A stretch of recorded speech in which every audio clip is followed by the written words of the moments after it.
Australian Grand Prix. Number 1, Michael Schumacher. That's Barrichello going off. Rubens Barrichello. Well, he's only nudged the tyre wall. If he could back out, he's okay. But now here is Michael Schumacher, the race leader, lap 22, coming in for his pit stop. And he was only a few seconds ahead of Damon Hill, so the Englishman will surely take the lead in the Williams.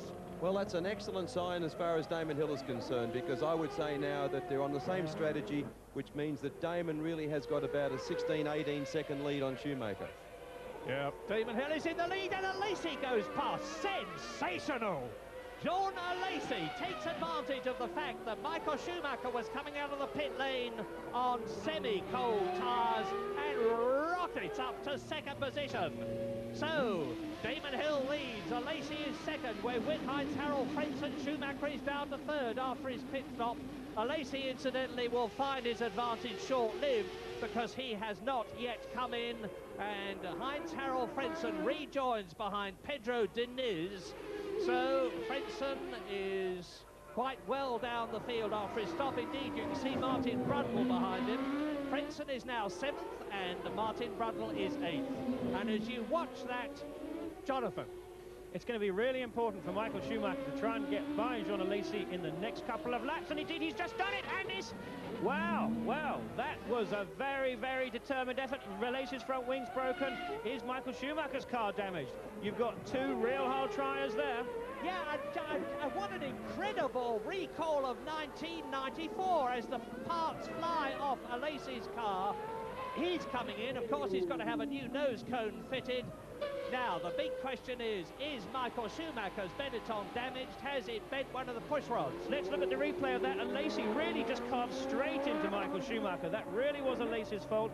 I don't know what he was thinking at the time, but Schumacher had the inside line there, and really, I think, it didn't even look as if Alesi locked up the back wheels of the car to slew him in. He was trying to squeeze Schumacher, but to me, the moment was lost. Schumacher was through. I can hesitate a guess at what he was thinking. You're not going to get past me. That's what he was thinking under those circumstances.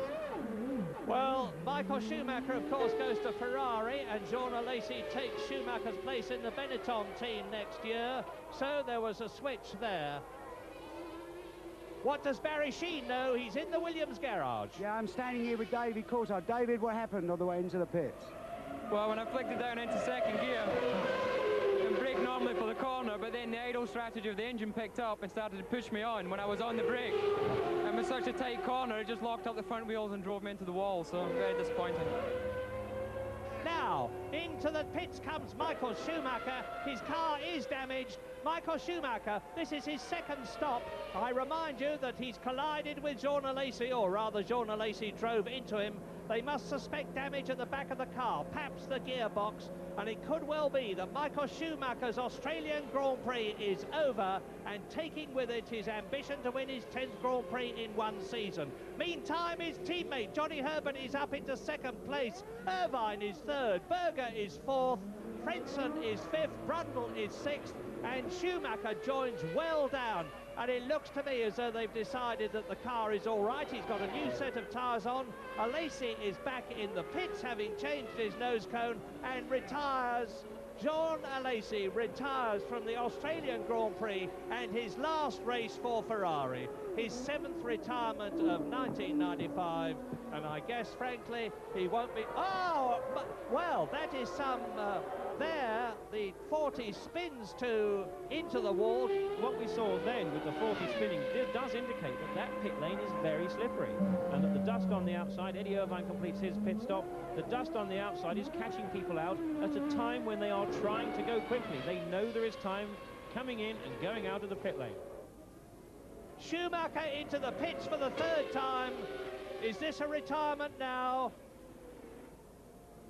Again, they suspect a problem at the back of the car. It could be gearbox, it could be a wheel bearing, because wheel bearings have a tremendous loading on them, and that's where Alesi hit the Benetton.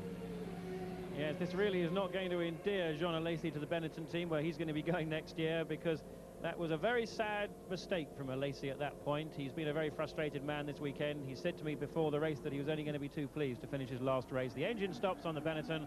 I think Michael Schumacher has effectively retired. Yes, he's climbing out of the car. Now, this is really handing the race to Damon Hill. Damon is now 34 seconds ahead of Johnny Herbert. He's really got this race in the bag. Providing that the Williams stays reliable, Damon can almost relatively cruise around now, because Herbert is in second place, Berger is in third place, and those two, neither of those two, can lap within a second or two of Damon. So this really is a race that's changed its face so dramatically within just the first third. Oh, look, he's coming in too quick. Johnny Herbert, same problem. Johnny Herbert, is he doing the same thing as David Coulthard? He just managed to get back onto the track. He was able to turn left. He had full intentions, I think, of coming into the pits. He's obviously locked everything up, but very quick reflexes. He's turned it left and gone over the curb and joined the circuit. Well done. Well, of course, the next question is, does Johnny Herbert have enough fuel left to get round the next lap? Because the teams do keep these things pretty critical. I suspect the answer's yes. Let's have a look. He looks to go in the pit lane, judges it, thinks he's going too quickly, gets on the curb on the outside. It's obviously slippery. News from Barry Sheene in the pit lane. Yeah, I've just spoken to Schumacher, Murray, and they brought him in first of all because the car felt strange after the ding with the Lacey, and then he came in because it felt really strange, and they've had a look, and it was a bent rear wishbone.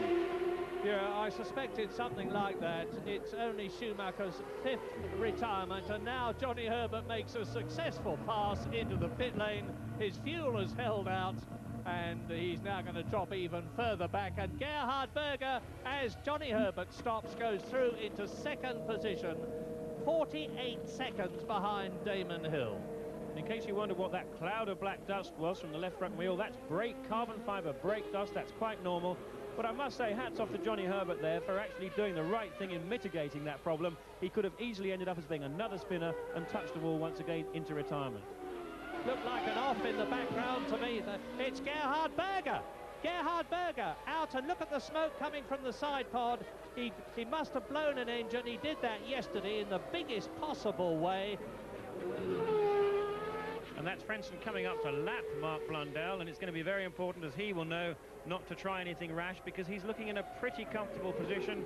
Johnny Herbert is the one that's going to pressurize him, and he's right behind him there now. Up now towards Brewery, and then we have the long straight. He needs to get right on the toe. He's well placed. Right on the power, Heinz Harald. That's where you need to be. Now, he's going to be pulling up. Let's look for the McLaren to gradually loom greater in the front of the camera. Well, you can see how slowly it's happening. That's because he just doesn't have the straight line speed advantage. But he does go by on the brakes. Will he keep ahead? Can he maintain it? He does. And Herbert goes through too. Yeah, Mark Blundell, I think, decided that he would let Johnny Herbert through. Damon Hill is now 72 seconds ahead. That's a replay of a that is not very polite, Heinz Harald. Not only is it not very polite, but it's also difficult turning to a right-hand corner with your left-hand up, I would imagine.